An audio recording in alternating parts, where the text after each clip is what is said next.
Okay, just a quick video on persimmon. They're pretty common in the Ohio River Valley and eastern United States and other areas too. To identify them, you want to find this alligator skin bark. Sometimes it can be really pronounced. This is pretty pronounced. So the young trees, it won't be quite as bumpy as this. But that's the bark you're looking for in a persimmon tree. This is a very large one, actually, for the size they get. Um, Oddly enough, there's very little fruit on this tree this year, almost none, and I think it might be just due to the dryness we've had, but I did find one fruit on the ground to show you what you're looking for, and that's right here. It's got the little petiole at the top. I think that's what that's called. Forgive me if it's not. But anyway, it looks a lot like a tomato when it's green. That is definitely not ripe. It's got a pucker factor of 10,000. I mean, it will make you pucker. When they get ripe, they start to turn yellow, then they turn sort of a orangey bronze color, and they're honestly not ripe until they're falling on the ground. So before that, they're going to have that pucker factor, even if they do taste a little bit sweet at the same time. So they're best harvested when they're falling. The problem with that is they're extremely mushy at that point. They're very messy fruit to harvest. So what you can do is, if you want to pick them, you can pick them when they're really close to ripe. A little easier to handle, not so you won't get so sticky, and then you can let them ripen in a paper bag. But honestly, as long as they have that pucker factor, you're not going to enjoy them. The leaves on these, actually, the leaves and the twigs are both alternating, meaning that they don't grow directly across from each other. So you see the twigs here on this branch. There's a little distance from the right to the left before the next twig pops off. Okay, so that's called alternating. Otherwise, they'd be growing directly out from across each other. The leaves do the same thing on the branches. They do not grow directly across from each other. Interestingly, though, the veins on the leaves can do either, and they usually do both. I don't know if I'm going to get this clear enough here for you to see, but some of the veins are directly across from each other, some of them alternate, and you usually find that happening both ways on the leaf. The leaves are kind of waxy. They don't have teeth. They look a little bit, I don't know, they're a typical leaf, really. There's nothing special about them. But they don't have teeth. And the bottom sides are pretty much the same color as the top without the waxiness. So they're not silver underneath or anything like that. A lot of times they'll have these black spots on them. So that's pretty common on persimmon.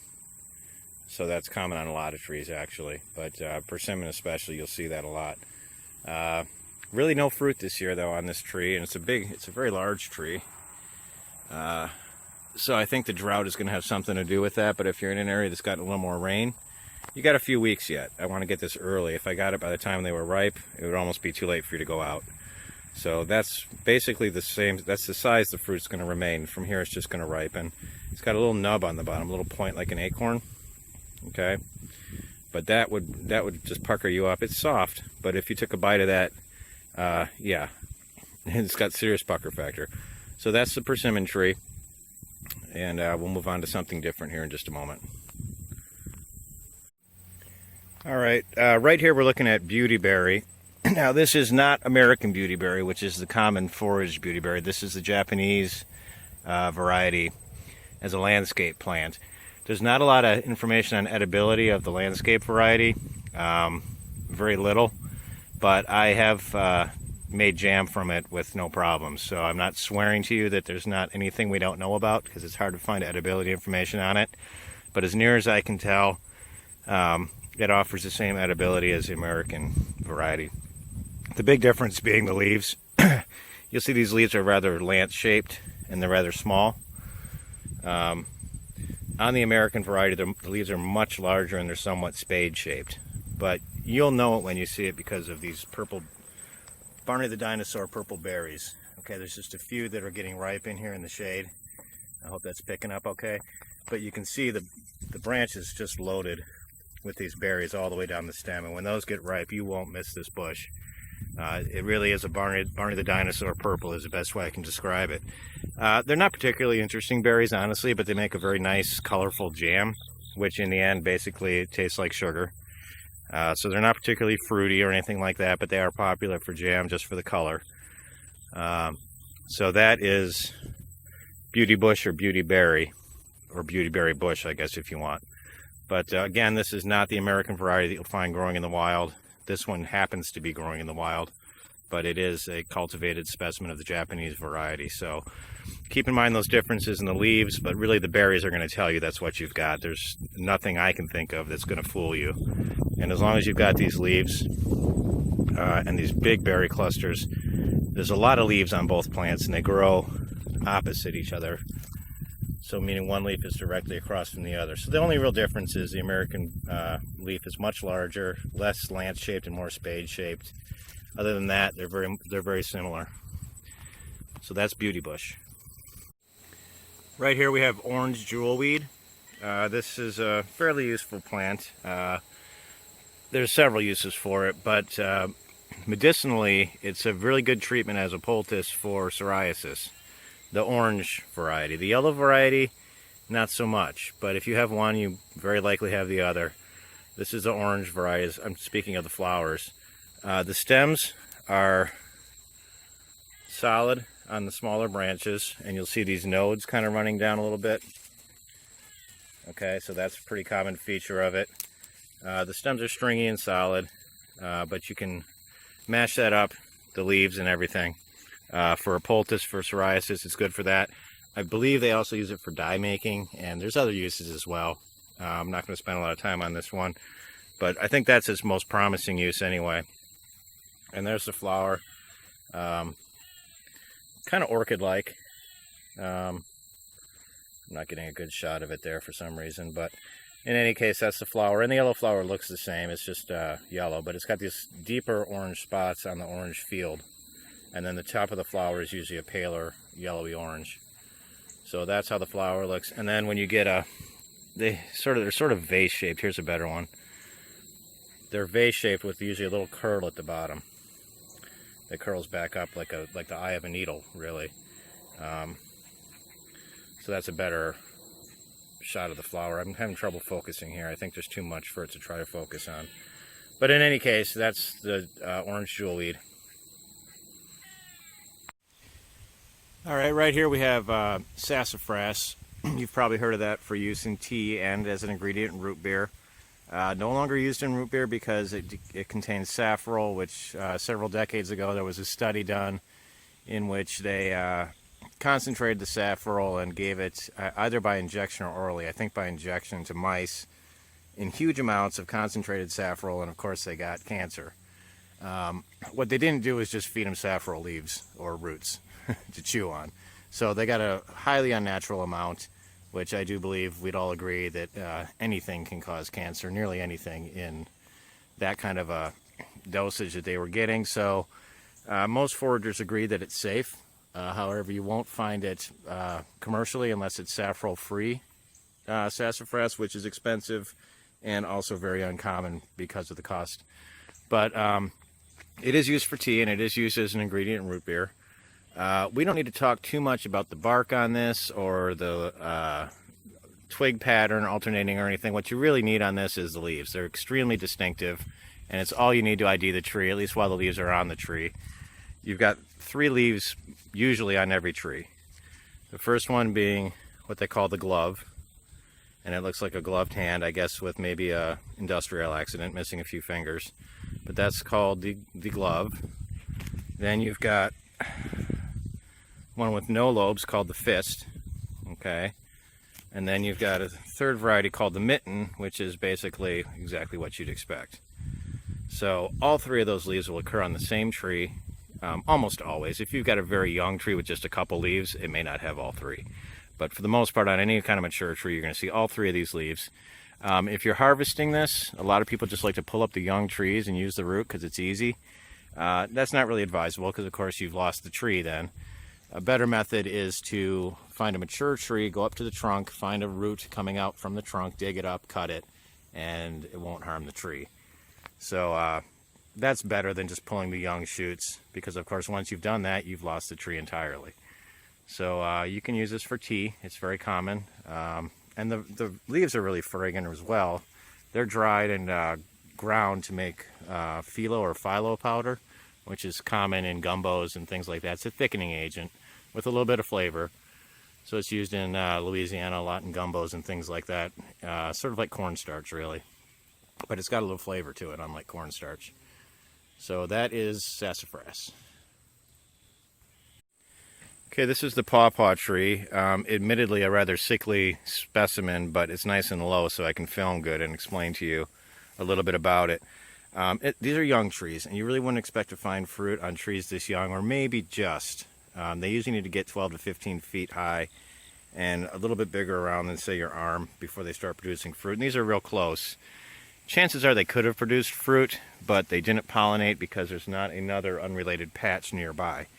And what that means is that this patch of pawpaws are all likely clones of each other, meaning they're genetically identical. And the pawpaw is not self-pollinating, and being that the nearby trees are genetically identical, it's the same difference as self-pollinating.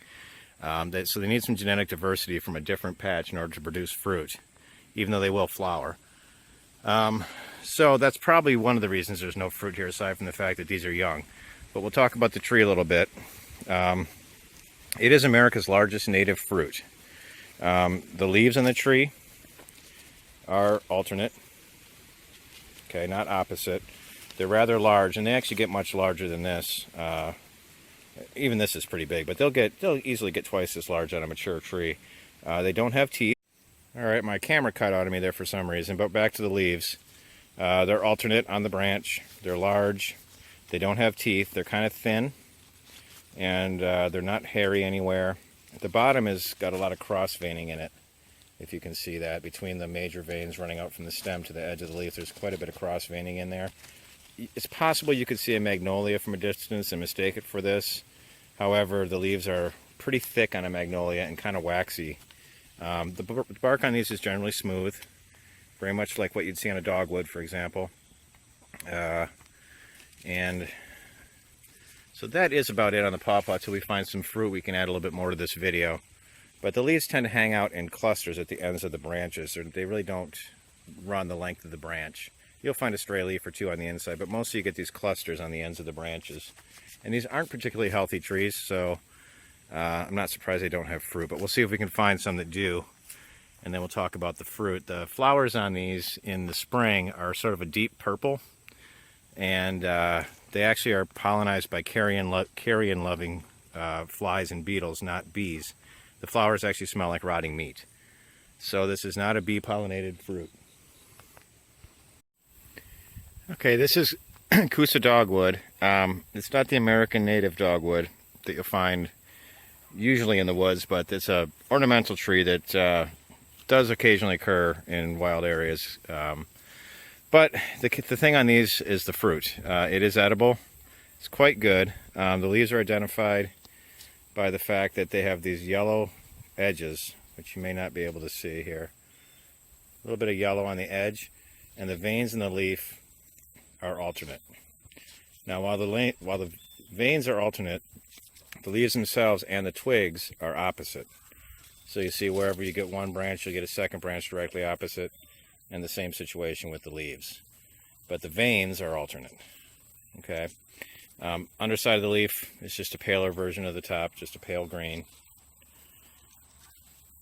The leaves are pointed, and there's usually a hard tip on the end of the leaf. I wouldn't really call it a pricker, but the end of the leaf usually gets a little bit of a hard brown tip on it. So they get quite narrow at the tip. Now the fruit themselves, they kind of look like soccer balls, really. This one's not ripe, although it is falling off due to drought. It's close to ripe, but they're fairly good size, and they have these little bumps on them. They're also called bumpy cherries. When they're ripe, I think there's one back here that's close. I'm a little early, but again, I'm trying to be, so you don't miss it. If you've got one of these nearby, you're usually going to find these in garden plantings or yards. But this fruit looks pretty ripe right here. I'm not going to pick it, but that's about what you're looking for. It'll be soft. The interior will be yellow, even when ripe. Extremely sweet, very, very high in sugar content. The skins are tough, so you'll end up probably spitting out the skin. But the inside is extremely, well, it came off. The inside is extremely sweet and a little bit gritty, to be honest with you. I don't know if it's just, I don't know what makes it gritty, but inside is almost like you took something and just put a little bit of sand in it, to be honest with you. But I still enjoy them. They're very good fruits. They can be used to make jam or just eaten raw. And there are other varieties, because these are all ornamentals, and they've been hybridized several times. So there's other varieties, but basically you're looking for this type of fruit on any of them. Very different than the American dogwood fruit. And if I find an American dogwood, we'll talk a little bit about that. But this is Kusa dogwood. This particular tree is growing wild, but it must have escaped from... Okay, here we have staghorn sumac. It's one of the red sumacs. The red sumacs are edible. You've heard of poisonous sumac, but that has white berries. So your red sumacs are edible. About all you can mistake for this, honestly, is a plant called Brazilian pepper. That's a southern distribution generally. It's an invasive. And you can look that up to see its distinguishing characteristics. But when you actually look, well, some sumacs have slightly rounder berries, but these are tight, fuzzy clumps. The Brazilian pepper is also clumped like this, but they're round, smooth berries. The leaves look very similar, so I can understand how people confuse it. But look that up. The stem on this is always hairy, which I don't believe the Brazilian pepper is, but it's almost like deer antler fuzz. It's very, very, very fuzzy. The new growth. The older growth is not. So this is used as a spice. It's good in rice. It's also used to make sort of a lemonade. What you want is there's an acid on the outside of these tiny hairs on the berries. That's the part that actually gives you the flavor. So after a heavy rain, the acid on those hairs might be washed off. So what you can do is you can wet your finger and rub it, and then taste your finger, and if it tastes lemony, you're in good shape. But you don't want to wash these before use, because you'll wash all that acid off. So you're going to just clean them as best you can and deal with maybe a spider web stuck to them or something like that. Inside, I find quite often when these start to open up, inside you'll find possibly stink bugs. And if you get a stink bug in anything you're using, trust me, it's ruined. So you may want to break these apart and investigate. These are really tight clumps, but as they open up a bit, I do find stink bugs inside. So break them apart before you put them in water to make a lemonade. Make sure you got no stink bugs in there. The leaves on these are opposite, and they're lance shaped. They are toothed. So that's a pretty easy plant to identify. I mean, everybody knows what staghorn sumac looks like. I don't want to over-explain it. But the other red sumacs are also edible as well. All right, so right here we have a Kentucky coffee tree. There is a lot to say about this tree. I just think it's kind of fascinating. And I'm not going to have time because my storage is getting full on my phone. But on this page, Mostly Mushrooms, if you go up to the search box at the top of the page and type in Kentucky coffee, you can find some pretty lengthy discussions about it. But for ID purposes, the bark is unique. If you know what turkey tail is, it kind of reminds me, I don't know if you can see, it almost reminds me of turkey tail. It's a very loose bark. It kind of flakes and breaks. I wouldn't call it papery necessarily, but it has that appearance to it. It's a very shaggy, shedding bark. The leaves are a whole nother topic of conversation. They're compound leaves, and they're actually the largest leaf, I believe, on any tree in North America, because they are compound. What looks like several leaves is actually one. What looks like a branch is actually one leaf. Now the pods and seeds, this is why it gets the name Kentucky coffee tree, are right here. And the pods are tough, and inside, well, this one's all full of water, but inside are these seeds, okay? Those are often ground into a coffee substitute. You have to roast them and do it correctly because there are toxins that you need to destroy with heat. Also inside the seeds, if any of these are fresh enough, inside the pods is a yellow, greenish yellow goo that smells wonderful. It smells like honey, but it's toxic to people. I think I'm going to run out of battery here if this just plain cuts off. You know why. But it is considered a rare tree, and I know some people are going to say, oh my God, it's everywhere. Well, maybe by you, but not in the range that it should have. And that is because the seed pods, they believe, were actually a food source for the mastodon. And that's why the shells on these seeds, these are like marbles almost. The seeds are extremely hard, and you can kind of hear them clacking together there. But anyway, the digestive acids of the mastodon are what helps the seed to germinate. Nothing that I know of eats the seeds in any way that the seeds can be transported through dung. Now, Joe Lacefield pointed out that he's seen squirrels squirreling the nuts away, and of course that could help a few germinate if they don't eat them first. But the stomach acid is what helps the seeds germinate, and there's no large herbivores eating these seeds anymore. So they just don't germinate like they should. There is a method of germinating them yourself, which involves soaking and nicking the seeds. But compared to what this range in this tree used to be, it is actually rare. That doesn't mean you're not going to see one, but they used to be extremely common everywhere. I like the seeds roasted and ground and mixed with cocoa powder to make a custard. Other people use them as a coffee substitute. I don't think it's a great coffee substitute, but if you're not thinking about coffee, it's something interesting all on its own. So that's the Kentucky coffee tree. Plant one if you can. They're beautiful trees, they really are. And there are male and female trees, so they don't all make a mess like this if for some reason you're adverse to the pods falling, whatever. But in any case, this is Kentucky coffee, a fascinating tree. And I think I'm out of time here because my memory is just about full, so that's that. All right, now we've come across some spice bushberry. This is one of my favorites. We've been talking about this a little bit on the website here. You'll see these bright red waxy berries, usually growing in clumps, but they'll grow all the way down the stem to the very end of the stem in little groups. Sometimes one or two, but sometimes as many as 6 or 7 in one little clump. The leaves on these, the entire plant is very fragrant. And if I break a leaf off here, it's a very hard smell to describe. It's kind of wintergreeny and minty and oregano-y and basil-y all at the same time, and maybe even a little peppery.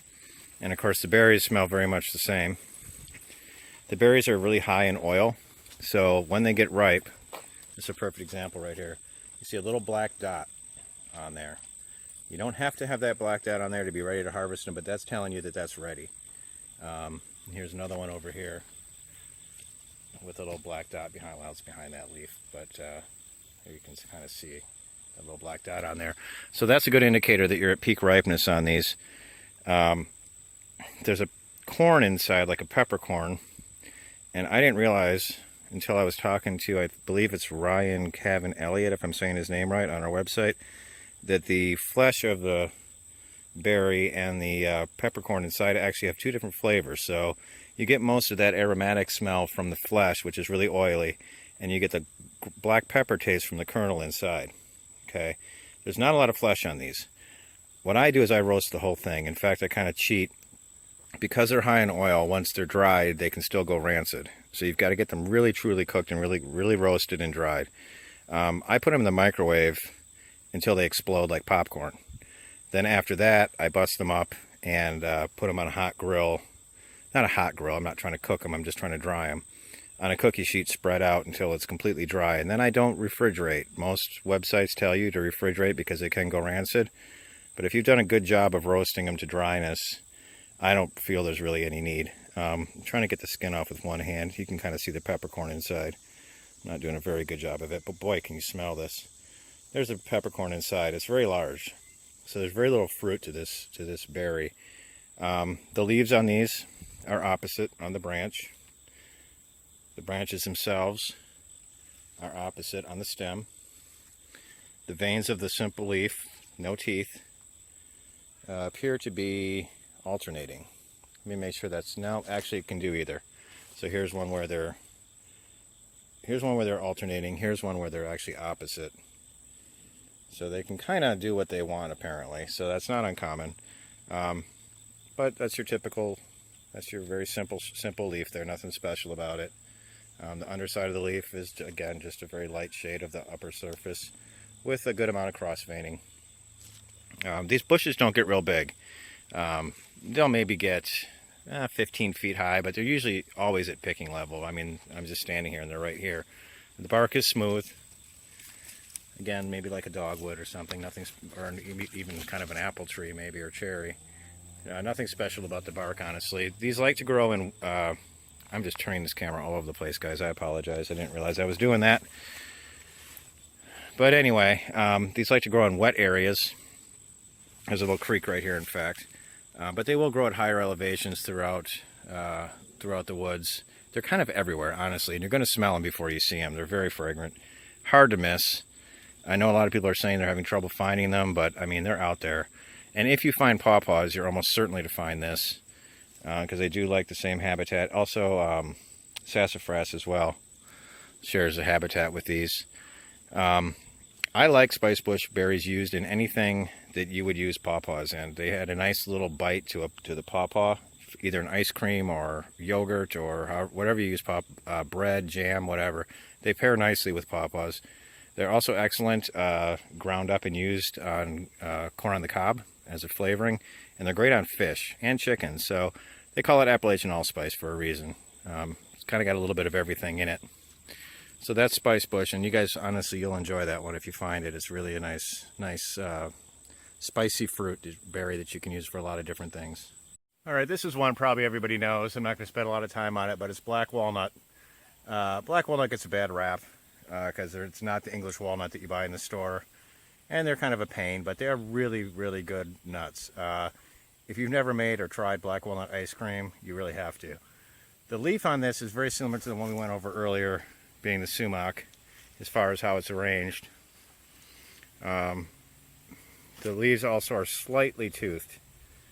Not quite a lot, but they're slightly toothed. The bark is kind of corky and rough. A little soft. I mean, it's not really soft, but it's got some give. It's a little corky maybe. And you'll see these long lines that just kind of run down the tree. Okay, so that's...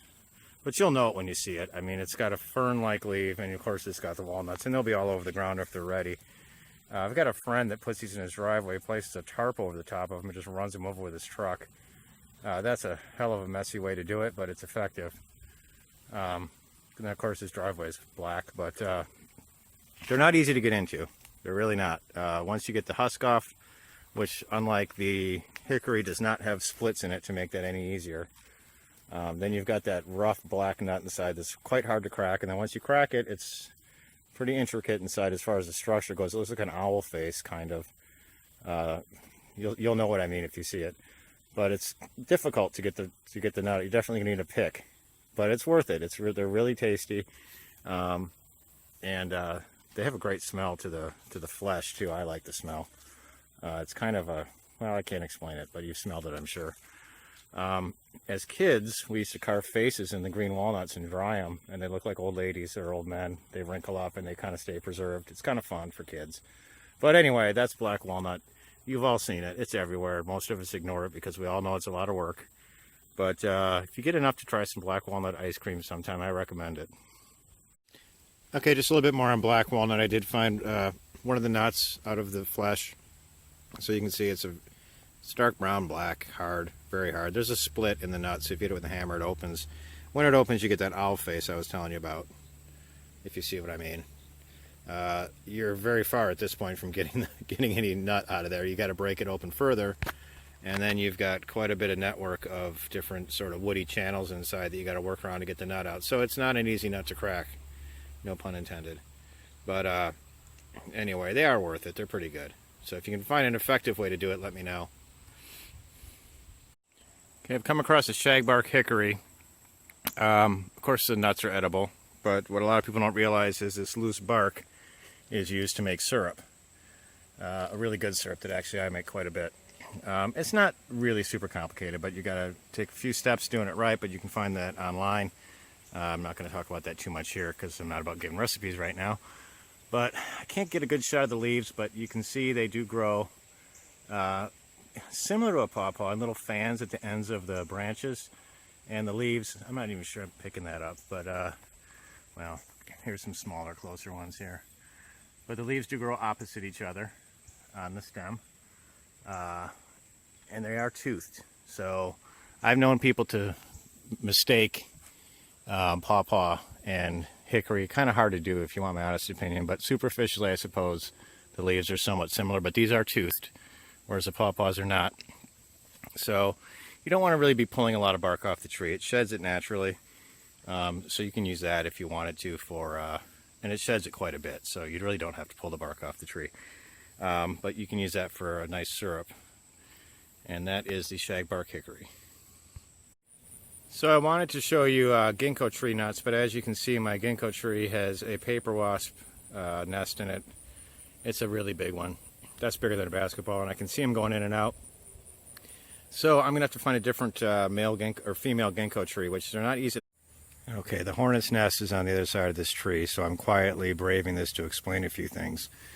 You can see there's no fruit on this tree at all, but the ground is littered with nuts. Okay, and I'm going to explain that as I walk away from this tree. Ginkgo trees can actually change their sex. They're generally planted as male trees because the fruit smells like rotting dog, like dog vomit when it falls and it's rotting. It's very, very stinky. But inside the fruit is that little nut you saw that looks like a pistachio, and that is often eaten, and it's good. The way I do it is that when the green fruit falls, I put it in a bucket of water and let it soak for about a day. And the flesh will just fall right off after that. You can just rub it right off, and yeah, it stinks a little, and you should wear gloves because it can irritate your skin. But once you get that flesh off, the nuts are wonderful. You fry them in a pan, and they'll pop open. They'll pop open and jump around, so use a lid. And they look just like pistachios, and inside is a little green, emerald green nut. It's still soft, and you can eat it that way. Or you can salt them and cook them a little more until they're a little crisp. But I prefer them when they're still soft. They're good in soup. They're very healthy. But the ginkgo tree can change sex based on the fact that it just does, because if it's all male trees, one of those males, one year or another, will switch to female, and you'll get fruit. This year, it looks like that same tree switched back to being a male tree. Most public places try and plant male trees because they don't want the mess on the sidewalk and the smell. But any one of those at any time could become a female tree. And when it is so loaded with fruit. Well, I'm sorry, I'm a little out of breath. It's just like 98 degrees out. But anyway, it's loaded with fruit. I mean, just loaded. Thousands and hundreds of thousands of fruits on a tree. And when they fall off is when they're ready. Before that, they'll be hard, and it's kind of hard to get the flesh off. So let the flesh just kind of get soft and rotten. Soak them in water, and then you... Okay, I'm sorry, my camera memory's full, so I got to make this quick. I was saying that if you squeeze the berry when the flesh is soft and rotting, the nut just pops right out. It'll just jump right out. It's really simple to do. You might want to do it outside, but once you've soaked them in water, honestly, the smell isn't bad.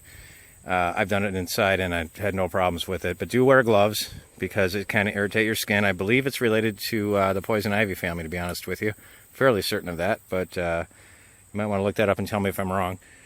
But anyway, camera battery's full, so I think we're done for the day. I hope you guys enjoyed this. And never did get that pawpaw tree with the fruit on it, but I do have some clips from last year. I think I'll just add them at the end of this video. So hope you guys enjoyed it.